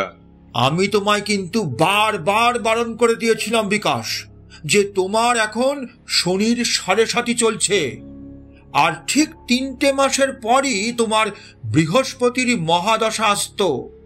শুধু আর এই বছরটা একটু মাথা ঠান্ডা করে থাকতে পারলে না বিকাশ? আপনি আমায় বাঁচান গুরুদেব, আপনি আমায় বাঁচান। আমার পেছনে ওই শশধরের প্রেত হাত ধুয়ে পড়ে আছে। আপনি কিছু একটা করুন। আপনি একটিবার জলপাই চলুন, আমায় ওর আত্মা শেষ করে দেবে গুরুদেব, শেষ করে দেবে। আচ্ছা ঠিক আছে, আমি তৈরি হয়ে আসছি, তুমি একটু বসো। এদিকে সম্পূর্ণ ঘটনার তদন্ত পুনরায় শুরু হওয়ার কথা বিনয় সাহার কানে যেতেই সে রাগে ফেটে পড়ল। নানান ফন্দি আঁটতে থাকলো নিজেকে বাঁচানোর। অন্যদিকে মিতালিদের নিজ নিজ বাসভবনে নিরাপদে পৌঁছে দিয়ে শান্তনা ও নাগমাদের বাড়ির লোকদের শাসিয়ে এলো পুলিশ। একদিকে সম্পূর্ণ টিম নিয়ে ভবানী ভবন থেকে যাত্রা শুরু করলো ওসি সীমান্তনী মৈত্র, আর অন্যদিকে কৃপাময় সাহাকে নিয়ে বিকাশ শেঠ তার দলবলকে নিয়ে যাত্রা শুরু করলো জলপাইয়ের উদ্দেশ্যে। বিকাশ শেঠের দুটো গাড়ি কিছুটা দূর এগোনোর পরেই দেখে রাস্তায় এক বিরাট গাছ উপড়ে পড়ে রয়েছে। বিকাশের হুকুমে তার দলের ছেলেরা নেমেই যেই সেই গাছটা সরাতে গেল, অমনি গাছটা এক ঝটকায় শটাং সোজা হয়ে গেল, আর সাথে সাথেই ছেলেগুলো বিভিন্ন দিকে ছিটকে। বিকাশ শেঠ গাড়ি থেকে নামতেই যাচ্ছিল, কিন্তু কৃপাময় সাহা তার হাত চেপে ধরে বলল, না বিকাশ, খবরদার গাড়ি থেকে নামবে না। আমি গাড়ি আগেই বন্ধন করে দিয়েছিলাম, তুমি গাড়ি স্টার্ট করো। গাড়ি স্টার্ট করে এগোতেই একটা মোটা গাছের ছোচলো ডাল ওপর থেকে ঠিক সেই জায়গায় সোজাসুজি গেঁথে গেল, যে জায়গায় গাড়িটা একটু আগেই দাঁড়িয়েছিল। বিকাশ শেঠ গাড়ি জোরে ছোটালো গন্তব্যের উদ্দেশ্যে। সেই সময় একটা কথা বিকাশ তার কানের একেবারে কাছে শুনতে পেল। তোরে কেউ বাঁচাতে পারবে না বিকাশ, কেউ না। কথাটা শুনতেই একটু অন্যমনস্ক হয়ে গেল বিকাশ শেঠ। তার হাতটা কেঁপে যেতেই স্টিয়ারিংটা ঘুরে গেল। খুব জোরে ব্রেক কষে গাড়িকে যখন দাঁড় করালো, তখন একটা সরু ডাল খোলা জানলা দিয়ে প্রবেশ করে বিকাশের কানের থেকে ঠিক 1 ইঞ্চি দূরে স্থির হয়ে গেল। আর পাশে বসে কৃপাময় সাহা তখন বিড়বিড় করে দুর্বোধ্য মন্ত্র জপ করে চলেছে। চোখ বন্ধ করেই কৃপাময় সাহা বলল, এক্ষুনি জানলার কাঁচগুলো তুলে দাও। বিকাশ তাই করল। গাড়ি আবার ছুটতে শুরু করলো গন্তব্যের উদ্দেশ্যে। ওদিকে বিকাশের দলের ছেলেদের মেরে সেই গাড়িটার উপরে একটা গাছ ফেলে গাড়িটাকে নষ্ট করে চিৎকার করে উঠল শশধরের প্রেত, কাউরে ছাড়বো না, কাউরে না। ওদিকে বেশ কয়েকবার ধরেই বেজেই চলেছে বিকাশের ফোন। ভয়তে বিকাশ ফোনটাও রিসিভ করতে পারছে না। শেষে কৃপাময়ের আশ্বাসে ফোনটা তুলে দেখে বিনয় সাহা ফোন করছে। বলো বিনয়। কি ব্যাপার দাদা, কতবার ফোন করছি ধরছিলেন না কেন? এদিকে সব ঠিক আছে তো? কিচ্ছু ঠিক থাকতো না, শুধু তোমার বাবা সাথে ছিলেন বলে আমি এখনো বেঁচে আছি। আর বাকি সবাই? বাকিদের কথা জানি না, তবে আমি আর গুরুদেব গ্রামে ফিরছি, আর ঘন্টা খানেকের মধ্যেই পৌঁছে যাব। বুঝলাম, সাবধানে আসুন। তবে এদিকে একটা মুশকিল হয়ে গেছে। কি হলো আবার? ভবানী ভবন থেকে একজন ম্যাডাম আসছেন দলবল নিয়ে আমাদেরকে অ্যারেস্ট করতে। ওই শালা মেয়েগুলো গাড়ি থেকে পালিয়ে কিভাবে ওখানে পৌঁছে নাকি সব জানিয়ে দিয়েছে। ওরা পরীক্ষা করে মেয়েগুলো সবার শরীরে একই ধরনের ড্রাগস পেয়েছে। এছাড়াও গোপন সূত্রে জানতে পেরেছি যে বিনয় আমি গাড়ি চালাচ্ছি, একবার অ্যাক্সিডেন্ট হতে হতে বেঁচেছি। যেই আসুক এই বিকাশ শেঠ কাউকে ভয় পায় না। শালা টাকা দিয়ে বড় বড় মন্ত্রীদের কি এমনি এমনি পুষেছি নাকি? শালা যে আসবে দেখে নেবো শালা কে বড় হারামি, ও না আমি। এই বলে ফোনটা রেখে আবার সামনের দিকে এগোতে থাকে ওদের গাড়ি। ওদিকে ওসি মৈত্র, এএসআই পান্ডে ও তার দলবল গ্রামের বিভিন্ন মানুষকে জিজ্ঞাসাবাদ শুরু করে দিয়েছে। মিস মৈত্র এএসআই তাপস বিশ্বাসকে উদ্দেশ্য করে বলেন, তাপস, তুমি হরিহর আর পিয়াকে নিয়ে হাসপাতালে জিজ্ঞাসাবাদ করো। আমি বিকাশ শেঠের বাড়ি যাচ্ছি। কিন্তু ম্যাডাম, আপনিও একা কেন যাবেন? অন্তত 2-3 জনকে। ডোন্ট ওয়ারি, আমার কিচ্ছু হবে না। তোমাদের যেটা বলেছি সেটা করো। আমি ঘন্টা খানেকের মধ্যেই লোকাল থানায় ঢুকবো। তোমরা সবাই যা ইনফরমেশন পাবে সেটা নিয়ে থানায় এসো। বিকেল 4:30 বাজে, ঠিক 6টায় লোকাল থানায় আমি তোমাদের জন্য অপেক্ষা করব। তারপর ওই বিনয় সাহাকে আমি দেখে নিচ্ছি। আর্মসগুলো অ্যাক্টিভ রেখো। আমাদের দমানোর অনেক চেষ্টাই হতে পারে। আর হ্যাঁ, চিঠির কথা মতো শশধরকে জ্বালানো হয়েছিল, তবে ওই পুড়ে যাওয়া ঘরে শশধরের কোনো দেহাবশেষ তো থাকবেই। আমাদের ফরেনসিক টিম যেন সেগুলো খুব সাবধানে সংগ্রহ করে। ওকে, চলো, সাবধানে কাজ করো। আপনিও সাবধানে যাবেন ম্যাডাম। বিকাশ শেঠের বিশাল বড় বাড়ির সামনে এসে হাজির হলেন মিস মৈত্র। 4-5 জন বন্দুকধারী বাধা দিতে গেলে উনি বললেন, তোমরা এখানে যতজন আছো তার থেকেও বেশি আছে আমার সাথে। তারা বিভিন্ন দিক থেকে আমায় কভার করছে, ফলো রাখছে। যদি নিজের ভালো চাও তবে আমায় যেতে দাও। ওকে ভেতরে আসতে দাও। ঠিক সেই সময় ভেতর থেকে এক নারী কণ্ঠ শোনা গেল। ওদিকে নানা বাধা বিপত্তি পেরিয়ে বিকাশ শেঠের গাড়ি এসে পৌঁছল শশধরের জ্বলে যাওয়া বাড়ির সামনে। কৃপাময় সাহা বলল, এবার ওর জ্বলে যাওয়া দেহের শিরদাঁড়ার হাড় সামনে রেখে আমায় যজ্ঞ শুরু করতে হবে। বিকাশ, তোমার কোনো লোককে খবর দাও যাতে ওই ধ্বংসস্তূপ থেকে সেটাকে সংগ্রহ করে আমার কাছে এনে দেয়। এক্সট্রিমলি সরি মিস্টার সাধু বাবা, শশধরের শরীরের কোনো অংশই এখানে নেই। নমস্কার, আমি এএসআই অপূর্ব পান্ডে। আপনাদেরই কোনো লোক সেগুলোকে হয়তো অন্যত্র সরিয়ে ফেলেছে। আর আমি যদি খুব ভুল না করি তবে আপনি তো সেই বিকাশ শেঠ, যিনি বাসন্তী এলাকা ত্রাস ছিলেন একটা সময়। শুভময় মৈত্রের খুনের অপরাধে শ্রীঘরেও তো ছিলেন কিছুদিন, তাই না? ম্যাডাম অর্ডার দিলেই আমরা আপনার আতিথেয়তা শুরু করব। ওদিকে বিনয় সাহা ততক্ষণে এসে পড়েছিল। শেষ কথাটা কানে যেতেই তেড়ে গেল বিনয় অপূর্বর দিকে। এই যে, তুমি কে হে? কোন পথ তোমার? এই সম্পূর্ণ এলাকা যার, তার এলাকায় দাঁড়িয়ে তুমি তাকেই শাসাচ্ছ? কি প্রমাণ আছে দেখি? আইনে প্রমাণ চলে মিস্টার অপূর্ব পান্ডে। আমি এই জলপাই গ্রামের থানার ওসি। যদি কিছু জানার থাকে থানায় এসে প্রমাণ দেখো, সব প্রমাণ আমার কাছে আছে। সময় কিন্তু পেরিয়ে যাচ্ছে বিকাশ। যা করার আমাদের দিনের আলো থাকতে থাকতেই করতে হবে। কিন্তু আজ মঙ্গলবার, অমাবস্যা, গধূলির সন্ধিক্ষণেই আমায় শশধরের আত্মাকে শেষ করতে হবে, নইলে কিন্তু তোমার ঘোর বিপদ বিকাশ। শীতের সময়, এখনই অন্ধকার ঘনিয়ে এসেছে প্রায়। এই জায়গাটা যাতে আলোকিত থাকে সেটার ব্যবস্থা করো। আমি যজ্ঞ শুরু করতে চললাম। এই বলে কিছুটা দূরে সেই জ্বলে যাওয়া বাড়ির অংশে আসন পেতে সকল উপকরণ সাজিয়ে যজ্ঞ শুরু করেন কৃপাময় সাহা। বিকাশ ও বিনয় যে যার গাড়ির হেডলাইটগুলো জ্বালিয়ে দেয়। বিনয়ের সাথে আসা দুজন পুলিশ আরও কিছু আলো সংগ্রহের উদ্দেশ্যে সেখান থেকে চলে যায়। ওদিকে কৃপাময় সাহা মন্ত্রপাঠ শুরু করতেই হঠাৎ শুরু হয় এলোমেলো ঝোড়ো হাওয়া। কৃপাময় চোখ বন্ধ করে এক মনে বিড়বিড় করতে থাকে দুর্বোধ্য মন্ত্র। অত হাওয়ার মধ্যেও দাউ দাউ করে জ্বলতে থাকে যজ্ঞের আগুন। অদূরে উপস্থিত সবাই চোখে হাত দিয়ে মাটিতে বসে পড়ে। হঠাৎ একটা চিৎকার শোনা যায় সামনের জঙ্গল থেকে। সবাই দৌড়তে দৌড়তে সেদিকে যেতে গিয়ে দেখে বিকাশ শেঠের দেহ ঝোড়ো হাওয়ায় শূন্যে ঘুরপাক খাচ্ছে শুকনো পাতা ও ধুলোর সাথে। আর বিকাশ চিৎকার করছে।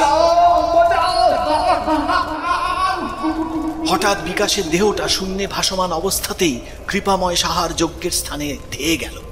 কৃপাময় চোখ বন্ধ অবস্থাতেই তার ডান হাত তোলে সেদিকে ধেয়ে আসা বিকাশের দেহকে থামানোর ভঙ্গিতে। ধীরে ধীরে দেহটা মাটি ছুঁতেই লুটিয়ে পড়ে। কৃপাময় বলে, তুই যেই হোস ছেড়ে দে বিকাশকে। তোর সাথে যা হয়েছে সেটা তোর ভবিতব্য ছিল। বিকাশ শুধু উপলক্ষ ছিল মাত্র। তুই অনেক লোককে মেরেছিস। এবার শান্ত হয়ে মুক্তির পথে যা। আমি তোর মুক্তির ব্যবস্থা করেছি। এই বলে কৃপাময় খানিকটা ঘি, সিঁদুর ও যজ্ঞের স্থানের মাটি মন্ত্র পড়তে পড়তে মাখিয়ে দিল অচেতন বিকাশের কপালে। সাথে সাথে কালো ধোঁয়া আর ধুলোর একটা কুণ্ডলী ধীরে ধীরে একটা অবয়বের আকার নিতে শুরু করলো বিকাশ শেঠের দেহের পাশে। ধীরে ধীরে বিকাশ উঠে বসতেই শশধর বলে ওঠে, ছাড়বো না বিকাশ রে, আমি মারবো। ওর জন্যই আমার সব শেষ হয়ে গেল। আমার মেয়েটারে আমি সুবিচার দিব। তোমার আর কিছু করতে হবে না শশধর, এবার যা করার পুলিশ করবে। আমায় ক্ষমা করে দিও শশধর। আমি যদি তোমার এই কেসটার ব্যাপারে আগে জানতাম তবে তোমায় অঘরে প্রাণটা দিতে হতো না। Bikash Seth, you are under arrest. এই বলে সীমন্তিনী এগোতে থাকে বিকাশের দিকে। ততক্ষণে বিনয়ের সাথে আসা সেই দুজন পুলিশ আরও পুলিশ ও বিকাশের দলের বেশ কিছু লোক নিয়ে আলোর ব্যবস্থা করে ফেলেছে। চারিদিকে হ্যালোজেনের ফোকাস লাইট ও যজ্ঞের আগুনের আভায় ওদিকে শশধরের ধোঁয়ার অবয়ব না চাইতেও সেই যজ্ঞের অগ্নিকুণ্ডের দিকে সরে সরে যাচ্ছে। আর একদিকে ধীরে ধীরে রিভলভার তাক করে মিস মৈত্র এগিয়ে চলেছেন দু হাত ওপরে তুলে এগিয়ে আসা বিকাশের দিকে। বিনয়ের লোক, বিকাশের লোক, মিস মৈত্রের পুলিশ বাহিনী সবাই যেন হতভম্বের মতন তাকিয়ে রয়েছে ওই দুই দৃশ্যের দিকে। ঠিক সেই সময় ওপরে হাত তুলে এগিয়ে আসা বিকাশ কিছু একটা ইশারার ভঙ্গি করতেই মিস মৈত্র পেছন ঘুরে তাকায়। সাথে সাথেই বিকাশের দিকে তাক করা রিভলভার মিস মৈত্রর হাত থেকে বিকাশ ছিনিয়ে নিয়ে মিস মৈত্রকে নিজের বাহুবন্ধনে নিয়ে ওনার মাথায় বন্দুকের নল ঠেকিয়ে বলে, সাবধান, খুব সাবধান। কেউ এক পাও এগোলে A4 হয়ে যাবে তোমাদের ম্যাডামের মাথা। যদি মরতেই হয় তবে তোমাদের ঘুঁটিগুলোকে কেটেই মরবো। বিনয়, বিনয়, আমাদের সবকটা ছেলেকে বলো এদের সবকটাকে বেঁধে ফেলতে। এই কি রে, তোরা হাঁ করে কি দেখছিস? নিজের পুলিশ বাহিনীকে উদ্দেশ্য করে বিনয় সাহা বলে, দড়ি টড়ি কিছু এনেছো নাকি? হ্যাঁ স্যার, এনেছি। তবে এখানে দাঁড়িয়ে না থেকে যাও, কে দড়িগুলো নিয়ে এসো তাড়াতাড়ি। কি মিস্টার অপূর্ব, খুব বড় বড় ডায়লগ দিচ্ছিলে। এটা আমার এলাকা, বুঝলে, আমার এলাকা। তোমাদের বাকি অফিসারদেরও খাতির যত্নের জন্য নিয়ে এসেছে আমার ফোর্স। আপনি খুব ভুল করছেন বিনয় বাবু। হেড অফিসে খবর গেলে শুধু আপনি নয়, যারা আপনার সাথে অন্যায়ের সাথ দিচ্ছে সবার শাস্তি হবে। হেড অফিসে খবর গেলে তো তার আগে তোরা বাঁচবি কিনা সেটা ভাবশালা। আইন আমিও জানি। এই বাকি অফিসারদের মতো এদেরও মুখটা বেঁধে ফেলো তো। এদিকে কৃপাময়ের মন্ত্রে বেঁধে যজ্ঞের আগুনের দিকে এগিয়ে আসতে শুরু করেছে শশধরের প্রেত। আগুনের তাপে শশধরের আত্মা আর্তনাদ করে ওঠে। ওদিকে বিকাশ শেঠ তখন বলে চলেছে, শালি। এই বলে এক থাপ্পড় মেরে সীমান্তনীকে মাটিতে ফেলে দিল বিকাশ। তোর লজ্জা ঘেন্না ভয় বলে তো কিছুই নেই দেখছি। তোর দাদা শুভময়কে মারলাম, তোর প্রেমিক বিনয় সাহা তোকে আমাদের হাতে তুলে দিল, তোর ইজ্জত নিলাম, তোর দাদার প্রেমিকাকে বিয়ে করলাম, তাও তোর লজ্জা হলো না শালি? আরে অন্য কেউ হলে তো আত্মহত্যা করে নিত রে। চল এবার তবে তোর জুনিয়রদের সামনে তোর উর্জি খুলি, কি বলিস? কি বিনয়, আর একবার হয়ে যাক। খবরদার বিকাশ শেঠ, এক পাও আর এগোবি না, নইলে কি করবি? হ্যাঁ কি করবি? শালির সাহস দেখ, বন্দুক আমার কাছে, আবার আমাকেই দেওয়াক দেখাচ্ছে। এই বলে বিকাশ মিস মৈত্রের উর্দিতে হাত দিতে যাবে, ঠিক সেই সময় হঠাৎ মাটিতে লুটিয়ে পড়ে কৃপাময় সাহার দেহ। মন্ত্রের বন্ধন থেকে মুক্ত হয়ে যায় শশধরের আত্মা। হঠাৎ আবার শূন্যে উঠে যায় বিকাশের দেহ। এবার ওর সামনে এসে দাঁড়ায় বিকাশের বউ শ্যামা আর বিকাশের ক্লাব ঘরের কেয়ারটেকার বাবলু। শ্যামা, শ্যামা, আমায় বাঁচাও শ্যামা। গুরুদেবের অসমাপ্ত কাজটা তুমি সমাপ্ত করো। গুরুদেবের হঠাৎ কি হলো? কি করে পড়ে গেলেন একবার দেখো। গুরুদেব, গুরুদেব!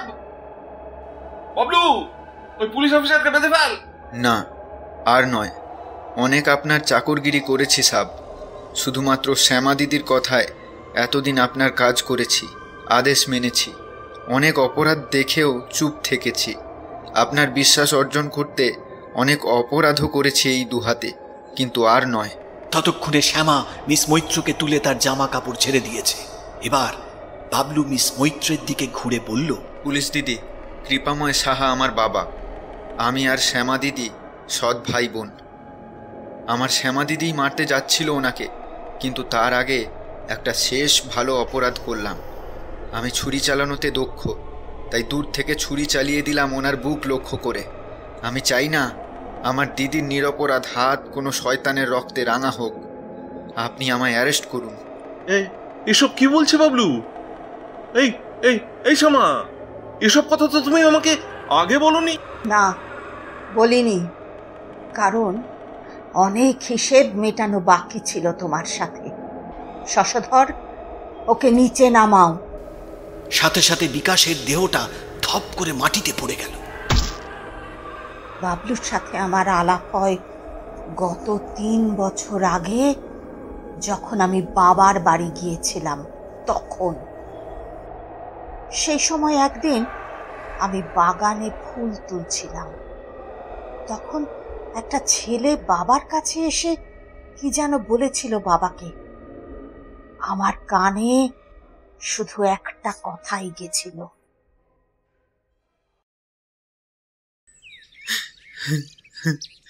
মায়ের অবস্থা খুব খারাপ বাবা, তোমারে একটিবার শুধু দেখতে চেয়েছে। কথাটা শুনে দেখলাম বাবা খুব রেগে গিয়ে ওকে নিয়ে বেরিয়ে গেল। আমিও পেছন পেছন গেলাম। সেদিন জানলাম বাবার 20 বছর আগের অবৈধ সম্পর্কের কথা। ঘৃণায় লজ্জায় আমি তখন কোথায় মুখ লুকোবো ভেবে পেলাম না। বাবা কোনোদিনই বাবলু ও তার মাকে আপন করে নেয়নি। বাবার করা পাপের ফল সারা জীবন ধরে ভোগ করে গেছে ওই দুজন। দিনের পর থেকে বাবলুকে আশ্বাস দিয়েছিলাম যে তার দিদি থাকতে তার আর কোনো চিন্তা নেই। আমাদের গ্রামের ছেলে বলে তোমার কাছে অনুরোধ করলাম ওকে কাজ দেওয়ার জন্য। প্রকৃতপক্ষে বাবলুকে তোমাদের সকল কুকীর্তি নজর রাখতেই নিয়োগ করা আমার। যেদিন শশধরের পরিবারকে তছনছ করে দিলে, সেদিন ভাগ্যিস আমি এখানে ছিলাম না। দশমীর দিন এসে সব শুনে বাবলুকে বলি শশধরের সাথে কথা বলার জন্য, কিন্তু হায় দুর্ভাগ্য, যেদিন কথা বলতে যাব ভাবলাম বা বলতে পারবো সুযোগ পেলাম, সেদিন সকালে বাবলু ফোন করে জানালো যে তোমার লোকেরা আগের দিন রাতে ওর বাড়ি জ্বালিয়ে দিয়েছে। গত 15 বছর অনেক অপরাধের সাক্ষী থেকেও কিছু করার ক্ষমতা ছিল না আমার। যেখানে নিজের বাবা থেকে ভাই সবাই সেই অপরাধের পক্ষে, সেখানে কিভাবে লড়ব? কাকেই বা বিশ্বাস করব? বাবলুকে পেয়ে কিছুটা ভরসা পেতে শুরু করেছিলাম। শশধরের মৃত্যুর খবর সেদিন বাবলুর মুখ থেকে পেয়ে মনে মনে প্রতিজ্ঞা করি যে যখন কোনো জীবিত মানুষের পক্ষে তোমাকে রোধ করা সম্ভব নয়, তখন সেটা না হয় মৃত মানুষই করুক। সেদিনটা ছিল কার্তিক পুজোর রাত।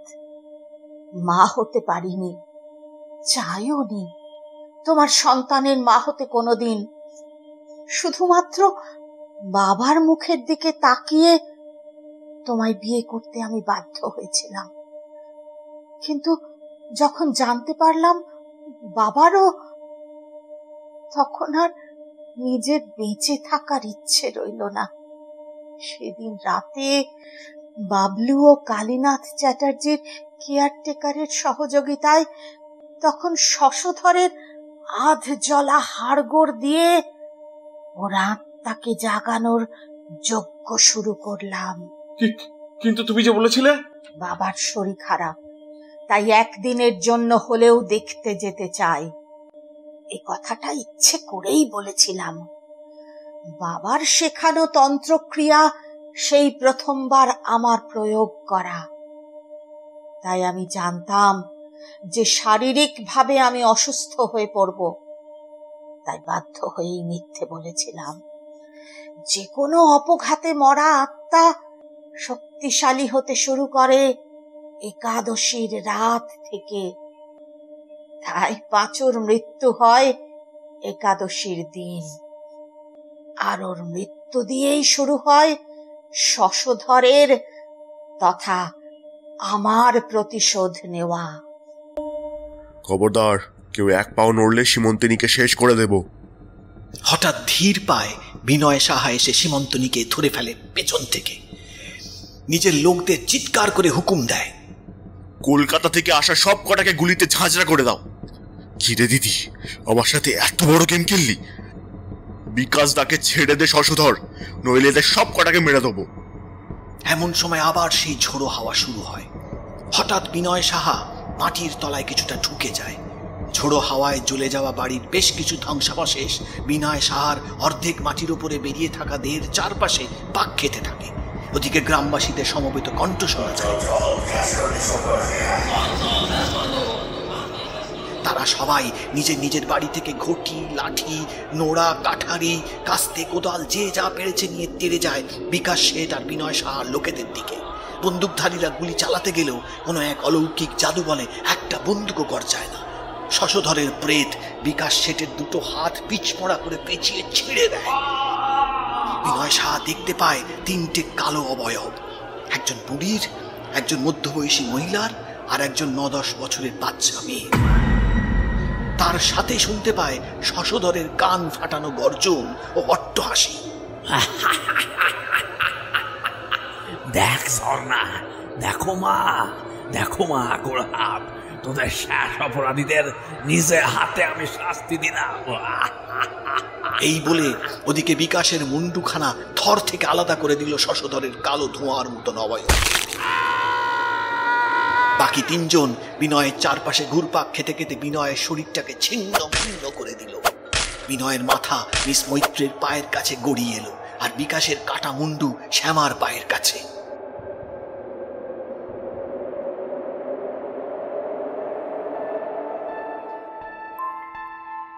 পাপের ঘোড়া যখন পূর্ণ হয়, ঈশ্বর তখন শাস্তি দেওয়া শুরু করে সেই পাপীদের, না তার আগে না তার পরে। সময়ে এলে ঈশ্বর এভাবেই অত্যাচারীদের সুদে আসলে সুবিচার দেন।